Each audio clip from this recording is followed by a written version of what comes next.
नमस्कार सर, मेरा नाम राजू है। आज का टॉपिक है सोने का रेट। लगभग 1 लाख रुपया मेकिंग चार्ज अगर मिलाइएगा तो 1,10,000 1,20,000 भी जा सकता है। इतना रेट बढ़ गया तो बच्चों के शादी में रिक्वायरमेंट में कैसे खरीद पाएंगे। पहली बात देखिए, आप ना सपनों में जीना चाहते हैं या हकीकत में जीना चाहते हैं। अगर मेरा वीडियो देखते हैं तो हकीकत में जीना सीखिए।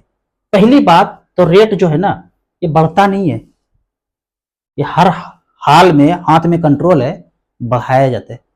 और बैठा हुआ है मास्टर कंप्यूटर पे 92, 93, 94, 95 ऐसे करके हर चीज का दाम बढ़ाया जाएगा। ऐसे अभी जो चल रहा है, प्रॉपर्टी का रेट भी बढ़ रहा है, मार्केट भी लगभग बढ़ गया है, सोने का रेट भी बढ़ गया है, इन्फ्लेशन भी ज्यादा है। और चाल यह है कि एकाएक हर चीज को गिरा दिया जाए एज पर प्लान। आपने सुना होगा, नहीं तो सर्च कीजिएगा, चीन में अरबों टन सोना मिला है। इतना मिला है कि सोने का रेट 6,000 हो जाएगा। इसका मतलब क्या है, दूसरा बात में समझाना चाह रहा है वो कि 6,000 कंप्यूटर पर बैठ के एक दिन कर दूंगा। मिला नहीं है, ऐसा कर दूंगा। तो ये हाथ में है। इस चीज को गहराई से जानने के लिए आपको एक डॉक्यूमेंट्स प्रिंट आउट करना है। आपको जाना है इस चैनल पे और इसके सारे वीडियो में 20 पेज का एक डॉक्यूमेंट्स है, उसको प्रिंट आउट कर करके आपको पढ़ना है।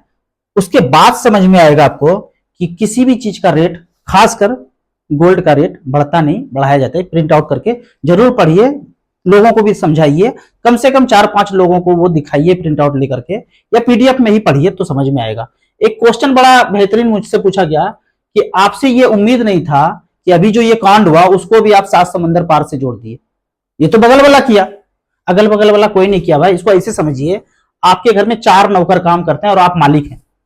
चारों को आप 25-25 हजार रुपया पैसा देते हैं हर महीने सैलरी। तो 99% काम तो वो आपके मर्जी से करेंगे ना। वो क्या खाएंगे पिएंगे कब सोएंगे ये तो चलो वो डिसाइड करेंगे, लेकिन बड़ा काम क्या एक्टिविटी होगा ये तो आप डिसाइड करेंगे, क्योंकि सैलरी आप दे रहे हैं। ठीक उसी तरह ये जितने भी आप देश देख रहे हैं, जो कभी जिसका सूरज कभी डूबता नहीं था, eastindia.com का, वो सारे देश सेम वही देश जो पहले था आज भी इसके अंडर है, क्योंकि सबको कर्ज यही दे रहे हैं। ऐसा कैसे हो सकता है कि पृथ्वी पे अगर मान लो 200 देश है, 200 देश कर्ज ले रहा है, सबको सब पे कर्जा है, जो कैपेसिटी है जीडीपी उससे भी ज्यादा कर्जा है। तो कोई ऊपर बैठा हुआ है ना, वो दे रहा है सबको। महाराजा वो है, वो सबको दे रहा है। वो कौन है, उसको आपको ढूंढना है। तो वो पेज में आपको उसका नाम भी मिलेगा। तो ये जो बात है कि उसने नहीं किया बगल वाला कर लिया, ये संभव नहीं है। उसके बिना एक पत्ता भी नहीं हिलता है। जो पैसा दे रहे हैं काम उसी के लिए होता है। अभी मैं आपको यहाँ पे एक स्टॉक का नाम बताता हूं। अगर आपने उस कंपनी को ढूंढ करके पैसा इन्वेस्ट कर दिया, 1000 गुना हो जाएगा 4-5 साल में। कंपनी को आपको ढूंढना है। अभी लिथियम मिला है JNK एरिया में। अब वो कौन सा कंपनी को वो अलॉट हो जाएगा, फ्री में अलॉट होगा या 1 रुपया टन, 10 रुपया टन, 100 रुपया टन अलॉट हो जाएगा। उस कंपनी को आपने ढूंढ लिया तो पैसा आपका 1000 गुना हो जाएगा 4-5 साल के अंदर। पता कीजिए वो कौन सा कंपनी होगा। मान लेते हैं वो कंपनी अरबों कमाएंगे, तो अभी उनको 1000-2000 करोड़ खर्च करने में क्या जाता है, कर ही देंगे इतना सा खर्चा। अब फिर से जो वीडियो का टॉपिक, मेन टॉपिक, कि सोना नहीं खरीद पाएंगे। याद कीजिए, कभी जो सिक्का चलता था गोल्ड का ही चलता था, फिर चांदी का हो गया, फिर तांबे का हो गया, फिर लोहे का हो गया, अभी कागज का हो गया, और अब अगला बोल रहे हैं डिजिटल। ये जो चेंज है ना, ये जो चेंज देख रहे हैं ना आप 1600 शताब्दी के बाद, वो वही कर रहा है जो पहले राज किया करता था। अभी डिजिटल आ जाएगा तो सब कुछ खत्म। तो अगर आप जागते हैं, पीछे रिवर्स चलना है कि भाई उसी में ट्रांजेक्शन करना है जो पहले चलता था, तो आप धीरे धीरे देखेंगे कि उस पेज में लिखा हुआ है कि कांस्टेंट था। 1600 शताब्दी पहले कोई महंगाई नहीं था, कांस्टेंट था। 10 रुपया इक्वल टू 1 तोला सोना था और कांस्टेंट था। 1600 शताब्दी पहले महंगाई नाम का कोई चीज नहीं होता है। वो जब से हम सबको, पूरे पृथ्वी को अपने अंडर लिया, महंगाई, इन्फ्लेशन, ब्याज, चक्कर, ये सब पढ़ना शुरू हुआ। इसके लिए आप गहराई से जानना चाहते हैं तो निडर 2.0 इस पे जाना है, इस चैनल पे जाना है, और इसको जो है थोड़ा थोड़ा वीडियो देखेंगे ना तो समझ में आएगा कि खेल कहां से शुरू होता है। और आपको हमको करना कुछ नहीं, लड़ना उड़ना नहीं है, बस जाग करके देखना है। काफी सारे लोग टर्म प्लान और हेल्थ इंश्योरेंस के बारे में पूछते हैं, तो मैं कुछ टर्म प्लान का यहाँ पे उदाहरण दे रहा हूं, और दूसरा आयुष कवर वाला ही हेल्थ। पहले तो हेल्थ इंश्योरेंस लेना नहीं है, अमित जी का नंबर डिस्क्रिप्शन में है, कुछ भी प्रॉब्लम होता है वहां आपको मैसेज करना है, सारे वीडियो में उनका नंबर है। और फिर भी आपको कोई कंपनी प्रोवाइड कर रहा है, आप हेल्थ इंश्योरेंस लेना ही चाहते हैं, तो उसमें आयुष कवर होना चाहिए। तो वीडियो के डिस्क्रिप्शन में टर्म प्लान और इंश्योरेंस का लिंक होगा, वहां पे आप अपना नंबर नाम छोड़ के जाएंगे, फिर आपको कॉल आएगा। पहले मैं आपको यहाँ पे टर्म प्लान के लिए बताता हूं। पहले तो आपको प्रेफर करना है कि बैंक वाला इंश्योरेंस लेना है। 30 साल, 35 साल, 40 साल अगर एज है और 50 लाख का बात करें, 9, 10, 11 हजार, मतलब लगभग 10, 11 हजार के बीच में होगा, तो एज के हिसाब से डिफर करेगा। मैं बोलूंगा कि आप बैंक वाला प्रेफर करें। इसमें अगर देखेंगे आईसीसी, एचडीएफसी को प्रेफर करें। 100-200 रुपया अगर एक्स्ट्रा लगता है, 500 रुपया तक भी एक्स्ट्रा लगता है, तो दूसरे कंपनी से प्रेफर कीजिए कि बैंक वाला में जाएंगे तो ज्यादा अच्छा है। 50 का भी नहीं जरूरत है तो 30, 35, 40 तक का देख सकते हैं। अब यहाँ पे कुछ कमेंट्स को देखते हैं। कमेंट्स में पहला क्वेश्चन है यहाँ पे, 10 लाख रुपए म्यूचुअल फंड में इन्वेस्ट करना है, सजेस्ट करें कुछ गुड फंड।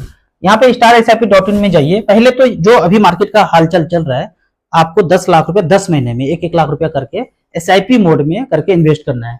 तो यहाँ पे मैंने AUM वाइज सिलेक्ट किया, small cap, Nippon small cap, SBI small cap, HDFC small cap, quant small cap, इसी तरह से जिसका AUM ज्यादा अच्छा है। अभी बंधन स्मॉल कैप भी काफी अच्छा कर रहे हैं, तो उसको भी आप चुन सकते हैं। बराबर बराबर करके 10 महीने के अंदर वो 10 लाख रुपया इन्वेस्ट कीजिए, और टाइम आपके पास ज्यादा होना चाहिए, 10 साल, 12 साल, 15 साल होना चाहिए, तभी इस फंड में आपको पैसा इन्वेस्ट करना है। नहीं टाइम कम है तो आप multi cap, flexi cap, large cap, balance fund, आप अपने रिक्वायरमेंट के अनुसार और अपने रिस्क कैपेसिटी के अनुसार फंड को चेंज कर सकते हैं। सर मोतीलाल माइक्रो कैप और SBI इंडेक्स का AUM 5,000 करोड़ से कम है, फिर आप कैसे रिकमेंड करते हैं? देखिए ये कंफ्यूजन काफी लोगों में है। जब मैं बोलता हूं कि 5,000, 10,000 करोड़ से ऊपर का AUM होना चाहिए, इसका मतलब है एक्टिवली मैनेज फंड मैनेजर है वहां पे, मतलब फंड मैनेजर का रोल है वहां पे। इंडेक्स फंड में फंड मैनेजर होता नहीं है, वो ट्रैकिंग के एरर के लिए कोई फंड मैनेजर होंगे, पर स्टॉक का सिलेक्शन नहीं करते हैं। अगर इंडेक्स से कोई फंड बाहर आया, अंदर आया, तो उसके लिए फंड मैनेजर अलॉट है, एक्टिवली वो मैनेज नहीं करेंगे। तो यहाँ पे फंड मैनेजर है ही नहीं, तो AUM इसका 100 हो, 200 हो, 300, वो तो इंडेक्स में ही लगाएंगे जो कंप्यूटर पे दिख रहा है, जो मार्केट में दिख रहा है, टॉप 100 या टॉप 500 या टॉप 250 में जो भी एज पर इंडेक्स है, उसी में पैसा लगाएंगे। लेकिन जब फंड मैनेजर का एक्टिवली बात होता है, तो कौन सा स्टॉक ज्यादा चल गया उसको निकाल करके कम वैल्यूएशन वाले में इन्वेस्ट करना है, वो सब चेंज करेंगे, पर इंडेक्स में ऐसा नहीं करेंगे। तो इसमें AUM कम हो, ज्यादा हो, इंडेक्स में कोई मतलब नहीं है, क्योंकि यहाँ फंड मैनेजर कुछ नहीं कर रहे हैं, इसीलिए एक्टिवली मैनेज में ही AUM को आप चेक करते हैं। अगर उन्हें पता चल जाता तुम्हारा नाम राजू है और ऐसा देता कि तुम्हारा ज्ञान धरा का धरा रह जाता, कुछ बातें बोला होगा जो समझ भी नहीं आया होगा या भक्तों को अच्छा नहीं लगा होगा। जो आप बोलते हैं ना कुछ ऐसा हो जाएगा कि चले जाएंगे, तो उतना तो मैं सोच के आई हूँ भाई। आपने एक पिक्चर देखा रांझना, लड़की को छेड़ने के चक्कर में लड़की कहती है कि ऐसा थप्पड़ मारेंगे ना कि सब याद आ जाएगा, मतलब उतना तो हम सोच के ही चले हैं कि तुम मार सकती हो। उसी तरह मैं तो सोच के चला हूँ भाई, कभी भी कुछ भी हो सकता है। तो जो सत्य का रास्ता है उस पर चलना ही रहना है। आपको नहीं समझ में आ रहा है, कुछ दिन के बाद समझ में आने लगेगा। राउत सर ये सब आपको अंदर की बात कैसे पता चलता है? ये तो गजब है, अंदर का बात। जैसे देखिए अब मीटिंग होता है ना, G20, UN, ये सब, तो बोलते हैं ना इतना खर्चा हो गया, इतना सेलिब्रिटी आ गया, रेड कार्पेट बिछ गया, इतना खर्चा हो गया, 5 दिन तक चलेगा, इस शहर में चलेगा, पहले से कैंपेन शुरू हो जाता है। लेकिन आपको ये पता होता है कि उसमें डिस्कस क्या होता है, कौन सा PDF, कौन सा स्लाइड चलता है?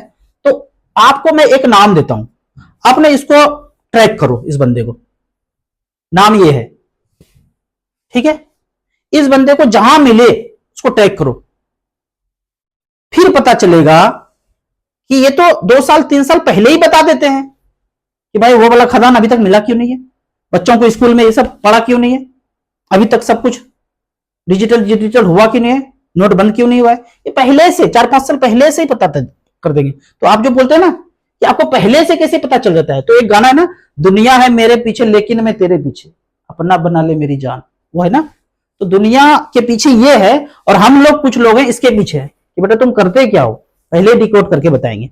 आगे यही कि 4 मई इस कमिंग संडे को investor awareness program Zirakpur Chandigarh में हो रहा है। जो भी लोग आसपास के हैं वो यहाँ पे आ सकते हैं। 6 से 8 बजे का प्रोग्राम होगा, फॉलोड बाय डिनर। तो यहाँ पे आप होटल कंट्री इन में यहाँ पे आ सकते हैं 6 से 8, मैं भी वहां पे प्रेजेंट होऊंगा। जिन लोगों का भी छोटा छोटा रिक्वायरमेंट हो, कोई एड्रेस चेंज करना है, नॉमिनी बदलना है, KYC करना है, तो आप उसके लिए हमसे संपर्क कर सकते हैं। और जिनको लगता है कि भाई म्यूचुअल फंड का नाम तो बहुत सुना हूं पर है क्या चीज, ऐसे लोग भी, जो नए लोग म्यूचुअल फंड के बारे में जानना चाहते हैं, यहाँ पे आ सकते हैं। आपके मन में एक क्वेश्चन होगा, ये सब खर्चा खर्चा कौन करता है? तो खर्चा कोई करने वाला नहीं है, ऊपर बैठा हुआ है, हम ही लोग के पैसे से हो रहा है। उदाहरण के तौर पे किसी एएमसी के पास 1 लाख करोड़ है, तो 2 बेसिस पॉइंट वो इन्वेस्टर अवेयरनेस प्रोग्राम में खर्च करेंगे।